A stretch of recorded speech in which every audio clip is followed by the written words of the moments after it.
கச்சதீவு திருவிழா இனிதே நிறைவு பெற்றது. வரலாற்று சிறப்புமிக்க கச்சதீவு புனித அந்தோணியார் தேவாலய வருடாந்த திருவிழா இன்று நிறைவு பெற்றது.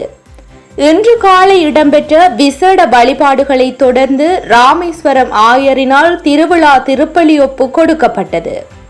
இதனைத் தொடர்ந்து கச்சதீவு புனித அந்தோணியார் ஆலயத்தின் வருடாந்த உற்சவம் இனிதே நிறைவு பெற்றதை அடுத்து இரு நாடுகளில் இருந்தும் வந்த இறை விசுவாசிகள் கச்சதீவில் இருந்து விடைபெற்றனர்.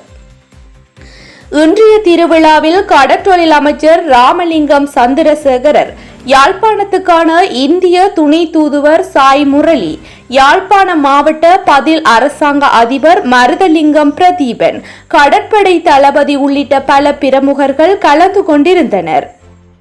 கச்சதீவு திருவிழாவை நினைவு கூறும் முகமாக தேவாலயம் அமைந்திருக்கக்கூடிய வளாகம் மற்றும் கடற்படை முகாம் அமைந்திருக்கக்கூடிய வளாகத்தில் மரக்கன்றுகள் நடப்பட்டன. இதேவேளை திருவிழாக்கு வருகை தந்த இரு நாட்டு மக்களும் விடைபெற்று சென்றனர்.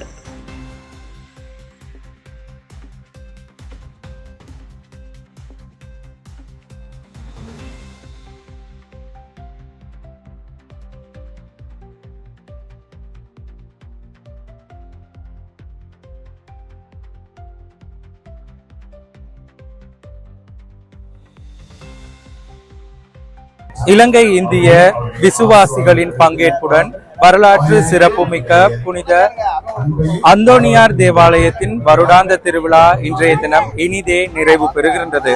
ஆகவே வருடத்தில் ஒரு தடவை மாத்திரம் பொதுமக்கள் சஞ்சரிக்கக்கூடிய இந்த கச்சத்தீவில் காணப்படக்கூடிய அந்தோணியாருக்கான அடுத்த திருவிழா எதிர்வரும் 2026ஆம் ஆண்டு நடைபெற இருக்கின்றது. ஆகவே இன்றைய தினம் இங்கு அனைத்து வசதிகளையும் இலங்கை கடற்படையினர் ஏற்படுத்தி இருந்தனர். யாழ் மாவட்ட செயலகத்தின் ஒருங்கிணைப்புடன், யாழ் மறை மாவட்டத்தின் ஒருங்கிணைப்புடனும் இந்த இலங்கை கடற்படையினரால் இந்த நடவடிக்கைகள் முன்னெடுக்கப்பட்டிருந்தமையும் குறிப்பிடத்தக்கது. மக்களுக்கான பாதுகாப்பு, அதே போல அவர்களுக்கான உணவு வசதி, குடிநீர், கழிப்பறை உள்ளிட்ட அனைத்து வசதிகளையும் இலங்கை கடற்படையினர் செய்து கொடுத்திருந்தனர். அவர்களுக்கும் இந்த நேரத்தில் இங்கு வருகை தந்திருக்கக்கூடிய மக்கள் நன்றிகளை தெரிவித்து இந்த திருவிழாவை இனிதே நிறைவு செய்கின்றனர்.